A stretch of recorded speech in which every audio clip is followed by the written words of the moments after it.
কতটা আপন ছিলে তুমি, কতটা গুরুত্ব ছিল তোমার।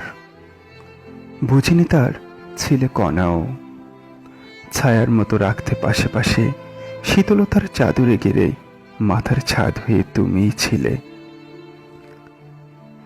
আজ বুঝতে পারছি ছায়াবিহীন রোদের তাপে কতটা কষ্ট হতো তোমার। আজ বুঝতে পারি বৃষ্টিতে আমাদের মাথায় ছাতা দিয়ে শিলার আঘাতে কতটা কষ্ট পেতে তুমি। জানো বাবা, কাছের মানুষগুলো আজ এতটাই স্বার্থপর, যতটা পর হলে বুকটাই চিনচিন করে ব্যথা হয়। একবার ফিরে এসো বাবা, শুধু একবার ফিরে এসো।